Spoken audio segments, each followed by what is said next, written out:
Decent audience already for this week. You know, that's shocking. I'm proud of us. There's sickos in golf, man. You can't stop it.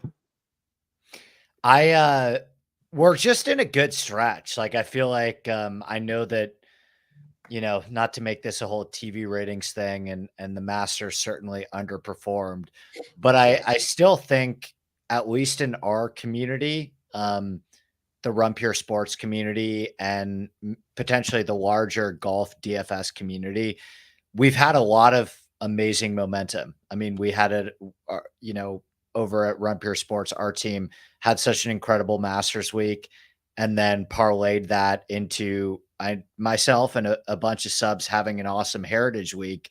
And so I know that this event is like a very natural exhale for many people, but hey, I still think there's an edge to be had, and hopefully we can keep the momentum rolling this week. Yeah, our Discord, because every Monday we just sort of recap the week for our group from a leadership position and see how, you know, different sports did, and golf smashed. I mean, we had some guys in there who had life-changing money. Love it like a family, the Discord, which is what we try to build in our building. And so I got to get his name. I was going to mention him on the show. I'll get it before the end of the show, but he's a great guy. He's new to me. I haven't seen him much talking to Discord, but he loves sharing how much he won this week. And, you know, the thing is, it's interesting because the scheduling of Masters, Heritage, and then Zurich, back to back to back. And then I'm like, I looked at the teams. There's 80 teams, right? That's 160 players. It's not small. And I thought, okay, there's going to be no studs. Xander and Cantlay, they've got to be absolutely fried at this point to go to Louisiana and play team events. Rory again. I mean, kudos to them for supporting these events, but this is nonstop for them. Yeah, I was actually speaking with Joel Stock this morning, Will Zalatoris' caddy. I guess we could throw a flex on that. That's a big flex. That's 1.5. Yeah, we'll hit 1.5 for that for sure. Oh, by the way, your friend Kobe, he was at Keeneland on Friday. I was there. Did you see him? I told him where I was. He ghosted me the whole weekend. Oh my God. Yeah. Can I tell you what it probably was? By the way, I actually give away one of these glasses. There you go. Maker's Mile. You won't get these around the country. That's beautiful. That's right. Kobe is like the most anti-Scheffler person you'll ever meet. So he was probably having a bit of a tough go this weekend. I can tell when he's upset by his tweets on Monday. And you just, you know, I get it. You know, he plays high stakes. I know how it is. Kobe, he's anti-Scheffler. He's very anti-Scheffler. Like not just from a you know, there's value in fading him, but he just doesn't like Scheffler as an entity and human. He quote tweeted today. He's like, "Shrink the game," and I thought that's funny. And I mean, oh yeah, Live Golf is back too. Maybe we can touch on Live Adelaide as well. But I've got a three-way parlay, man. I've got a three-way parlay. I think. Yeah. I was very disappointed. The one thing I didn't do, which Keith talked about last Wednesday, which seemed like the most logical thing to do every week, was a quarter Scheffler 35 to 1-ish parlay, which was our Discord did, essentially free money. Well, shout out, Ghost Jam's in the chat. I know he had this. A bunch of others in the Discord had this. God, doesn't the Scheffler Nelly double seem like the most free money of all time? It's insane. Like I don't even follow LPGA that much as well. You just read the tea leaves with it a little bit, and kind of kicking myself for that one. So congrats to all who hit that as well. Scheffler was also +1 through his first 2 holes. You could get him at the live top 10 nods. I know a bunch of people slammed him there. Yeah. So it's pretty remarkable what he's doing. You get a reprieve this week because he's not playing a team event. Can you imagine he played the team event too? Who would he even play with? Yeah, I was going to say, who would be his partner? Kim. I mean, they're good. If you looked at after the Masters, it's the one thing I talked to Keith about was Tom Kim was right there. He Yep. was right. He was the first guy to greet him. And then Max Homa, kind of standing alone, was the only one to greet him at the clubhouse. But maybe Tom Kim. That'd be a good pairing. What else I was talking about with Zalatoris' Joel this morning is like the squad in Dallas. It's Scheffler, it's Spieth, it's Zalatoris, it's Tom Kim, and it's Tony Romo. Do you think if Scheffler played with Tony Romo this week, he'd be the favorite? It's funny you said that because I just saw Tony Romo say he's played 500 rounds with Scottie Scheffler. They're best friends. Yeah. He said 500 rounds, and not once has he not broken 70. Ever. He said at least 500 rounds, which is insane. Like he said his bad days are +1 through 7, and then he corrects it by going 7 under through 6. So yeah, that'd be the ultimate flex. I mean, Romo's a good golfer in his own right. Romo's Absolutely. like a +1, but Scheffler should just enter this week with Romo and win it. If he could, he absolutely could. Can I ask you this question? This is a take I was thinking about, and then we'll move on to Zurich. But I just think that Scottie deserves a little bit more of our time here before we get into New Orleans. I gotta say, I hammered Scheffler at the Masters, and I played 0% Scheffler this week. I still had an incredible week, shockingly enough. Whenever I fade Scheffler, I just happen to have like the most nuts player pool ever, which isn't, necessarily sustainable or a reason to fade Scheffler in the future. It's just happened to happen that way for me. Yeah. But to me, this performance at the Heritage was more impressive than winning the Masters, and should be more fear inducing to the rest of the PGA Tour this year. Because if you think about what he did at the Masters is a perfect golf course for his skill set that should allow him to separate himself in terms of the harder the golf course, the easier it is for Scottie Scheffler to run away from it, because, golf courses that separate the men from the boys from a ball striking standpoint, that's where Scheffler's truly going to show and display his elite skill set. This golf course, outside of a little bit in the rain on Sunday afternoon, was playing very easy. It was won at 20 under par. Easy greens, easy greens to putt on. A lot more of a putting contest that you see at the Masters, for example.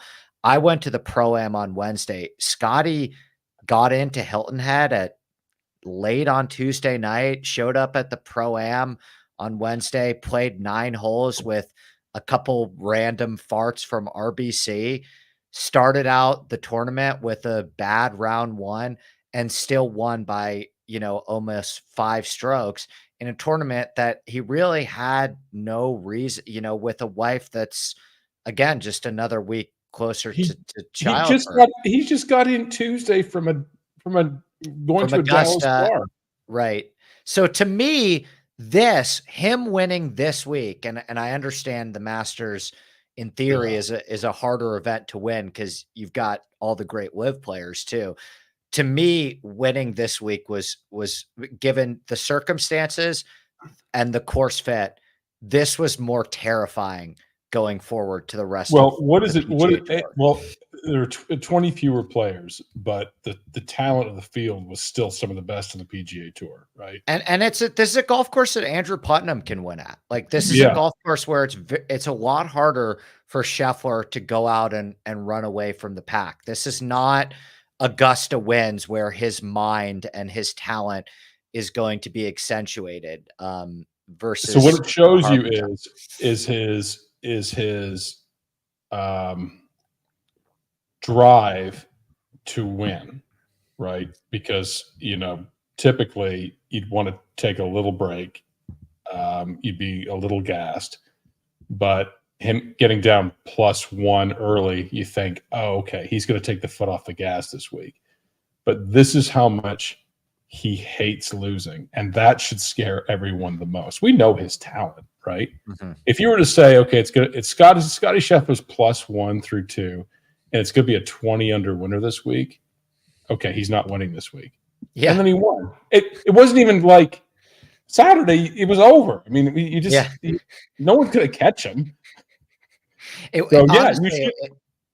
wasn't even that. You thought for one moment on Sunday afternoon where he made that one mistake hitting the ball in the water on 15 on the par 5, and then he hits a perfect shot out of the penalty hazard with his 4 shot, and then drains the putt heading into the rain delay on Saturday morning.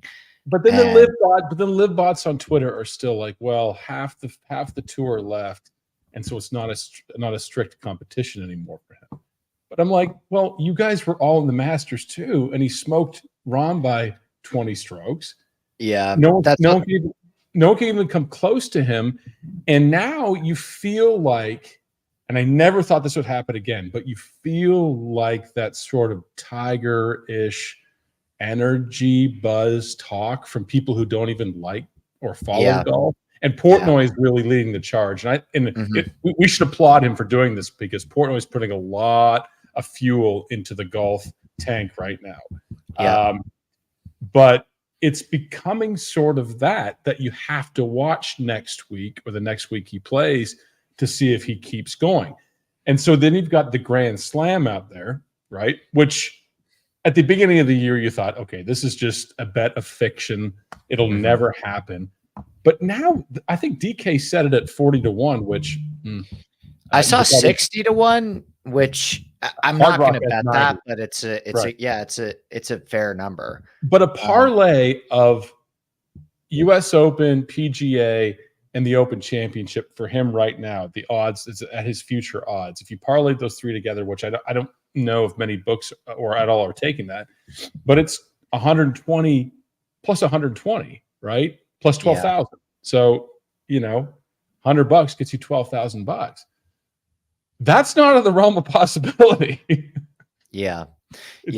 And I think the argument that he's doing it without some of the better players that went to live is also really ill-conceived, because that gets evened out by the fact that it's so much harder for Scheffler to win in this era because of technology than it was for Tiger to win in his era.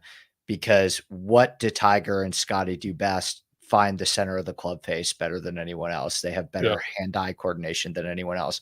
Well, the way that technology is in 2024 is that now it's a lot easier for anyone to find the center of the club face and drive the ball 350 yards without even hitting the center of the club face like Bryson is doing.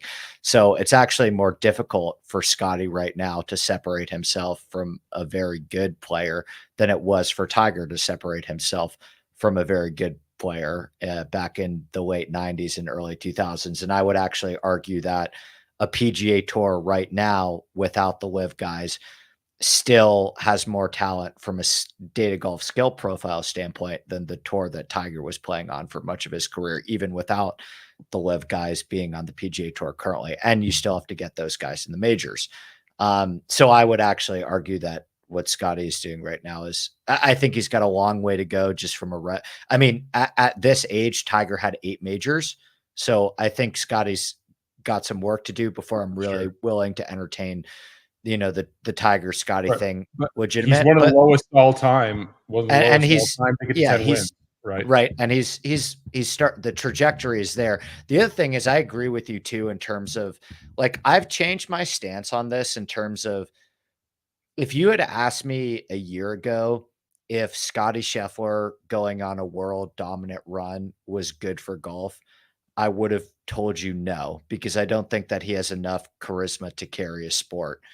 And I'm starting to change my opinion on that in terms of like, I do think that what Scheffler is doing, largely thanks to Portnoy, as you mentioned, but it's permeated the larger sports ecosystem, in my opinion. Like, just, hearing my girlfriend and her sister talk about what they're seeing on TikTok, they said to me the other day, like, I'm seeing so much more golf Scheffler stuff on TikTok right now, because what he's doing clearly has permeated, again, the larger ecosystem of sports and content, right? Whether it's the fact that he's doing this with a pregnant wife, and people are running with that narrative or whatever it may have you. I do think that he's like getting there in terms of a very unassuming but legitimate sports superstar. I agree. See, Tiger wasn't, I mean, from a charisma standpoint, he wasn't the best interview. He's still not the No. best interview, and he's not the best speaker. I don't think he enjoys it much, but he was a killer, right? He was like a Mike Tyson. He was a fucking killer. He was a cowboy, and that was the exciting part. I think deep down, Scheffler has that same killer in him, but his outward, his non-golf persona is sort of teetotaling and altar boy and kind and all this stuff. But I think if that personality ever came out in the course or was ever exposed, I think it's a lot different for him. So there's no doubt that he goes into, see, that's the thing with Tiger. He operated and golfed in this Zen-like state, right? I mean, he just was completely focused on the mission and nothing ever distracted him. And he could hit every shot he wanted to in the moment, and his heart rate never changed. And that's Scheffler too. Scheffler does not make mistakes. It's unbelievable. And not to keep comparing him to Tiger, but it doesn't seem like Scheffler has the demons that Tiger had, or the injury risk, right? I know that he's got a bit of a wild swing, but Scheffler doesn't strike me as the type of dude that's going to hurt himself trying to deadlift 500 pounds. Or no, that's what a pro said to me. He's like, or the type of dude that's going to try and go into Navy SEALs training like Tiger did just for shits and gigs, right? It seems like he's really fulfilled with his life of winning golf tournaments and eating Chipotle and watching The Office with his wife, whereas Tiger, limited what did Tiger do in his downtime? Yeah. So, I think for the sustainability of Scottie's career, he trusts his swing. Like, he's not the type of guy that he's had the same coach since he was a junior golfer. Okay. If you just start running down the lists, running down the reasons why Tiger didn't win 50 majors, there's like 8 million reasons why Tiger didn't win 50 majors. Off the course, demons, injuries, seeking all sorts of things and changes with his swing, working his body too hard. And Scheffler doesn't have any of those concerns. Scheffler seems completely fulfilled winning golf tournaments, like I said, and hanging out in Dallas with his wife. And then also, a pro said to me, because I'm certainly not a body mechanics specialist when it comes to golf, but a pro said, Bryson turns that left foot out when he swings so hard, and it may look goofy, but he's saving his knee long term. And Scheffler may be doing the same thing when he, kicks his leg out. All that power and impact that Tiger had that went into his knee, it's not doing for him. So what do I know? But he could get 2 more majors this year. I mean, Valhalla, Scheffler can. Pinehurst is the one to me where it's just like, Jesus Christ, man. Pinehurst, firm, fast, turtleback greens, like that golf course is short game. Pinehurst is all about short game and lag putting. That course is freaking made for him. And of course, Valhalla too. They're all, what golf course isn't made for him at this point? But Pinehurst strikes me as the Augusta, where there's going to be some golf courses like Augusta and Pinehurst where it's so easy for Scheffler to separate himself. So I don't know, man. 91 on Hard Rock right now to get the Triple Crown. And as golf fans, we just have something to follow. Like, I think that Valhalla this year, which I'm sure, you'll be at, or at least be in the area for, that major is getting so much of a boost, in my opinion, because we're on, Grand Slam watch with Scottie now. I think that's fair to say. And I would imagine by the time Valhalla rolls around, I think the baby's probably going to happen in the next 2 or 3 weeks, right? And then so Valhalla, you'll get the narrative of I think Valhalla's an easy check mark for him. yeah. Yeah. I mean, I think that's a phenomenal golf course for Ludwig and Bryson too. It's just going to be it's going to be a blast, man. I'm excited for this stretch of golf that we've got coming up. I've changed my opinion in the sense that like Scottie dominating is bad for golf. It might be bad for bettors, as we've come to see, and we can litigate how to handle him in DFS going forward. But I think it's unquestionably good for the sport. Would it be more exciting if like a Alejandro Tosti was doing what Scheffler's doing? Yeah. Sure. Yeah. Would he be an international superstar overnight? Yeah. But we'll get there. But that's not who we got. That's not what we got. We got Scottie. So this week, actually, I think a lot of people may take a pause playing this week, but these team events, the contesting is pretty good. Yeah. The 80 teams, a lot of them, I mean, you've got Rory here. Like I said, you got Lowry, who's not playing great. You got Xander and Cantlay playing on a team, maybe a lock. Mitchell and Damon. You've got some talent. You've got some name brands.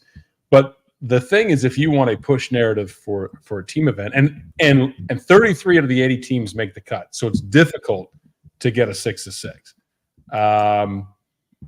If you want a push narrative here, it's that, regardless of who you're playing with, like Matt Fitzpatrick and his brother Alex, if they go on to win, Alex is on tour for 2 years, right? Yeah.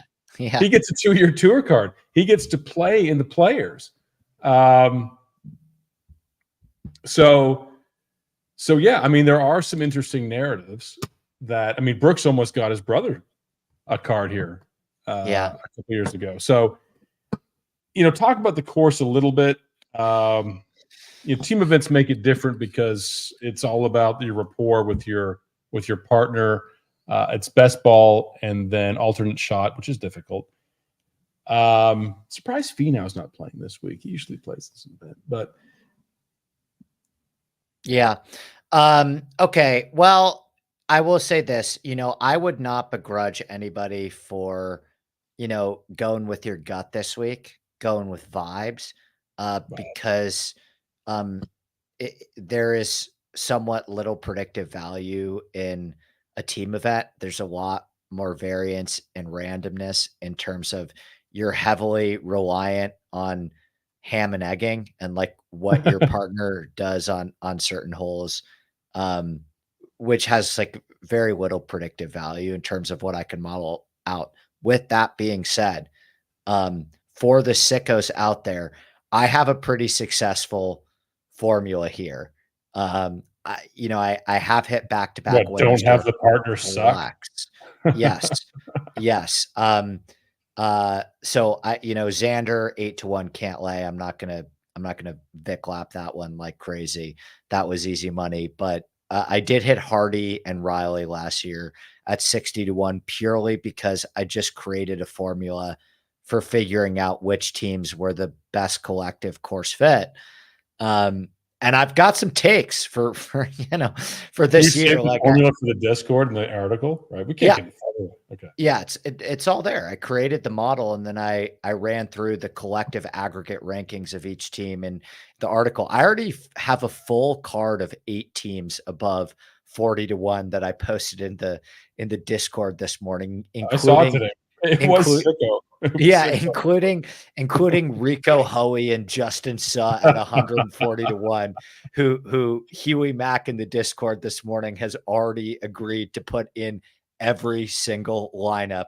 The lock of Rico Hoey and Justin Suh at 6.9K this week. Right. But there is merit in that. Like the reason why Rico Hoey and Justin Suh rate out so highly for me is because an alternate shot, you want to identify teams with complementary skill sets. And so like, for example, Rico Hoey is a really good ball striker and Justin Suh is a really good putter, right? So you would imagine on the holes that Rico Hoey can ball strike and Justin Suh can putt, that provides a tremendous advantage. And because it's match play, you want to be able to accentuate your best skill sets combined on the same. There's a whole weird formula I have for that, but you actually want because I know the counter argument to that is, well, what about the holes that Justin Suss, ball striking, Rico Hoey's putting? No, the holes that you can win with an accentuated skill set is actually more valuable than the contrary. So, I do think that there's a huge edge this week. What about Rory and Lowry, where they both suck? I don't trust those guys right now. No, I understand. I mean, it's easy for me because I broke up with Rory. And he's just like, I just let the guy go. And if he surprises me, he surprises me. But it was super freeing. I made the joke, Rory at the beginning of the Heritage on Thursday, Rory was like 3 under through 7 at the Heritage or some bullshit like that before he finished T33. And I was like, this is the equivalent of, your ex posting a provocative Instagram drunk story trying to get you to bite. And I'm not going to fucking bite. He's going to finish T33. I'm not going to fucking bite. And I'm not going to fucking bite on Rory at a team event either, despite the fact that they're both from Northern Ireland. I will bite, however, on Zalatoris and Sahith, who I walked 9 holes with at Augusta, and those guys are freaking boys. The vibes will be high in the Sahith Zalatoris group this week. Yeah, they're friends. Very good friends. Again, Zalatoris' caddy is like, we're fired up for this week.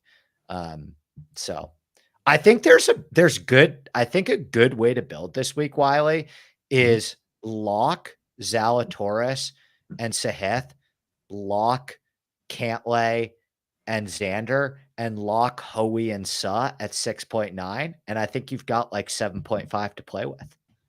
I think you definitely create a rule like the Masters, maybe not one of both. Not both, but Cantlay, Schauffele, or Sahith and Will. Yeah. I think there's probably only a small handful of pairings that could win this with that type of talent there, like min one of them in a rule. But there are, in addition to your 6-9s, I mean, if you look at Toasty and Ted Potter, now that's a strange combination, right? Someone said in the Discord, Toasty's going to kill Potter by the 3rd hole. I'm like, Potter's a big boy. He's a bruiser. That's not going to happen. That's an interesting pairing to me. I think 6-1, maybe a little more. 6-1, yeah. And then you've got, and I'll have a small sample of this, but at one point in our life, and by the way, Webb Simpson, I believe he was on the winning lineup last week. So he's back. In the 20 max, that lineup beat me. Right. I said I'm going to stop chasing him, but I'll never stop chasing Webb Simpson. But at one point in our life, Kisner and Brown used to dominate these events, right?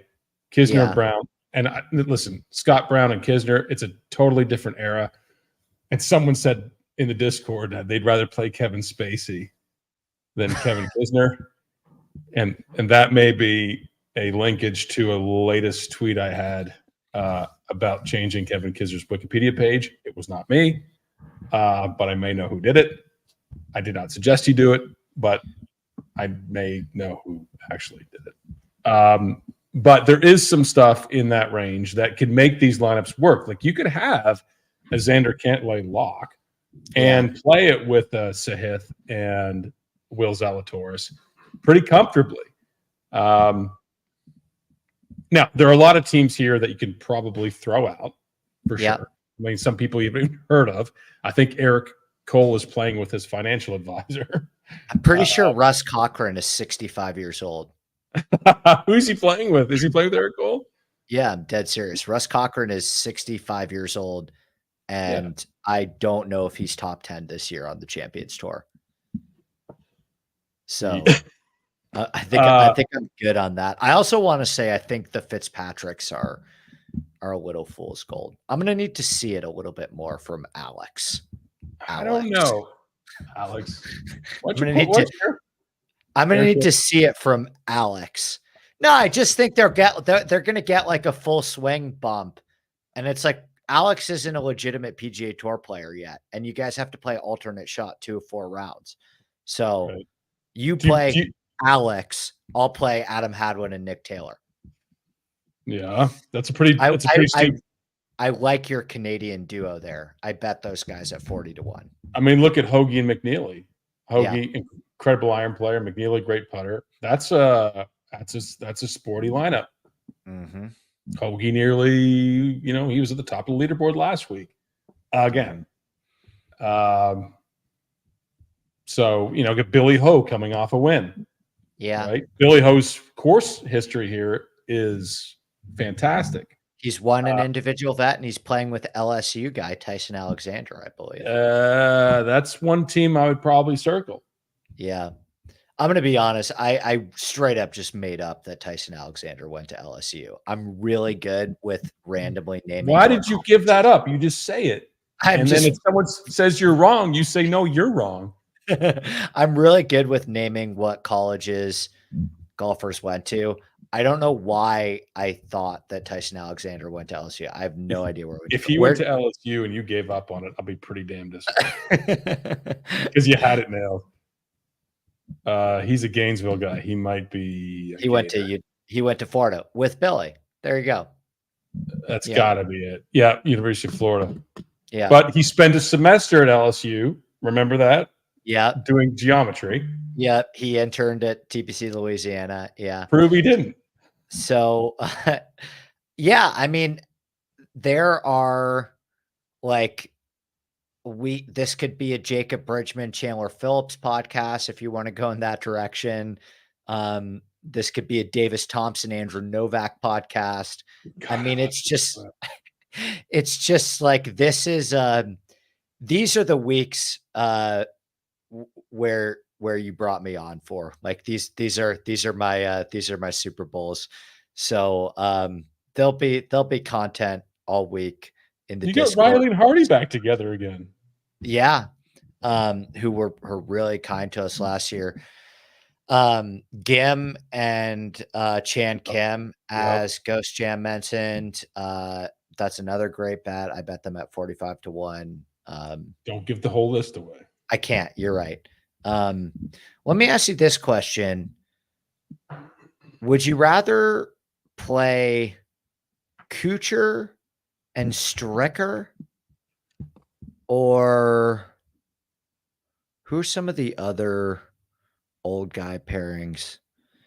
Yeah, Kuchar and Stricker, or Eric Cole and his financial advisor, Russ. His grandpa. Yeah. I don't know. I mean, I've kind of checked out on Kuchar and Stricker. Yeah.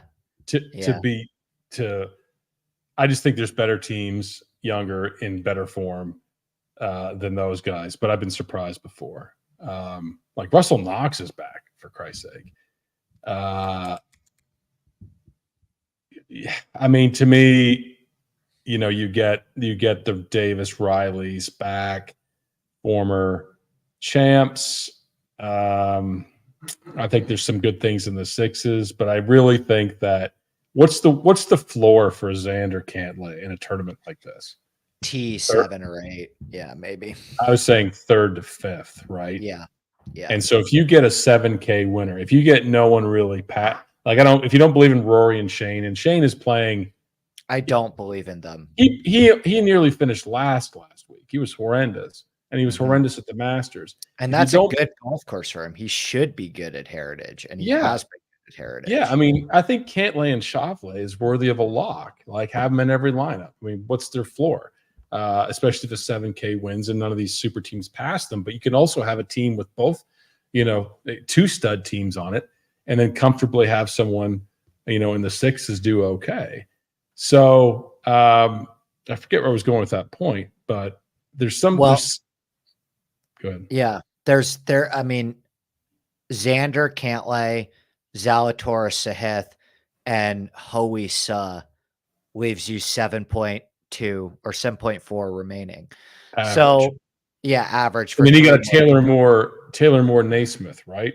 Which are underpriced and finished fourth here last year. Underpriced, right? So yeah, and I would say that, I mean, for the RPS subs, the random teams that I'm gonna throw out and give you based on what my model says is a good course fit, I think you can lock Xander Cantlay pretty comfortable at whatever the heck their ownership is, and you will still have really unique lineups, because I think we should be able to identify some teams based on their corresponding skill sets that no one's going to know about or identify. So I'm with you. I think that Xander Cantlay is I think Xander Cantlay at bare minimum feel like a walking top 10 this week. And I don't know if I have that confidence about any other team in the entire field. And there is momentum for guys who played together before, who've played this course before, and who vibe off each other. That is a real thing. That is a real thing you can correlate to this week. That's why I said I'll have a small sample, which no one will play, of Kisner and Brown, because listen, if Kisner has an 8-in-1 hole and Brown birdies or pars, that's the kind of thing that you can get away with this week when your teammate bails you out, and these guys can do that. So, I mean, I don't think it's a terrible week to play. I think the contesting is good. Everyone should like and subscribe to the show, but B, come over and hang out in the Discord at Run Pure Sports. I mean, I'll get his name before the show. Here, you keep talking because I need to talk to this. I'll filibuster. Yeah, we should have some. I don't know. I bought a bunch of master stuff that I sent to Big T, so I don't know when he's going to give that. The dangerous thing about that is, he has. I was going to say the dangerous thing about that is, I bought a lot of it in Big T's size, so the package may have arrived and he may have just been like, fuck this, I'm keeping this. This is amazing. But I sent him so much stuff that there should be a ton of leftovers, even if he wants to take some of it for himself. But yeah, I mean, we've been in a really, really incredible all year long. This has been by far my most profitable DFS year, and I think a lot of that can be said for some of the other coordinators and subs in here as well. So, YASU Zay Gusto. That's he's a member in Discord. I'm just talking to him for the first time. Granted, we spend all week in there talking. I mean, there's thousands and thousands of messages. Told you it's like an Oppenheimer situation where what did we create? Because you wake up on a Thursday morning and you're 10,000 messages deep. But you're also deep. You're also deep in very heavily workshop bits, right? A lot of these guys in here are good comedy writers and funny. Like, sometimes I'll just narrate my day randomly, knowing that no one even cares what I'm talking about, because Huey Mack got me on that. Yeah, like it's I saw. Yeah, so yeah. All right. And well, you can always reach me too if you get overwhelmed by the Discord. You can always shoot me a DM too, and we're all reachable. I speak for all the chords when I say that as well. But Andy, code Andy or Andy15 for 15% off. Like I said, the Zurich are the weeks where I think I do the best work, because I think that is the best edge I have on weeks like this. So come join us. It's a great time for golf. You getting pumped for Valhalla? I'm getting pumped, but I'm also getting a lot of incoming messages about housing and tickets. Is like tickets. Are you hosting anybody? Is anybody is like Willie Wilcox going to stay with you? Or anyone? I don't know. He might be. I may have committed to a lot of stuff that I'm going to have to walk back a little bit, but it's a little bit of a drive from Lexington to Valhalla, and it'll be super busy. But May's a big week big month for Kentucky. You've got the Derby, of course. You've got Valhalla. You've got MMA is coming. I know the guys are excited about that. MMA to the Yum Center. And I think for the wrestling guys, it's like some wrestling event there is too. So, yeah, it'll be good. Are you going to coach Valhalla or no? I gave it a heavy look, and I'm just tapped out. Oh, you don't like Kentucky? You don't like Kentucky? I love Kentucky. I'm tapped out on travel. If my best friend from high school wasn't getting married in the Bahamas next week, I would be at Valhalla Flex. But I got to make another cross country trip, my third in the last 6 weeks for this wedding. So I will not be at Valhalla. I'm excited to watch a major championship from my own home, and cheer you guys on there as well. But we'll have, I think that's another of the beauty is we will have big time boots on the ground again in Valhalla. While it will not be my boots, we'll find boots and have every boots. time you say you have a best friend, I give you 2 flexes. This is a big Natalie one too. She's gonna love that because she thinks she just asked, does Kentucky have professional sports? She thinks I'm very liberal with the use of best friend. Does Kentucky have professional sports? No, we have horse racing though, which is professional. And I was going to help introduce Natalie to the large animal division here in Lexington. Yeah. For Hagyard Medical Clinic, because that's her future. Your future is Lexington, Kentucky. Yeah. Lexington, Kentucky. We're going to move down there. She's going to be a horse vet. And I'm going to talk about what you got to play Rico Hoey this week at 6.9. Oh, wow. Everyone's your best friend. You need to do a friend ranking. Definitive friend rankings. I'm going to do a definitive friend ranking power poll at the beginning of in the Discord each week of my alienate your entire community of friends. Does Natalie hit the top 5? Yeah, she's the proverbial number 1. If he tells you you're his best friend, watch your back. You could be slipping in those rankings at any moment. All right. So, all right. See you in Kentucky. All right. Later, buddy. Yeah. Hang on. Bye-bye.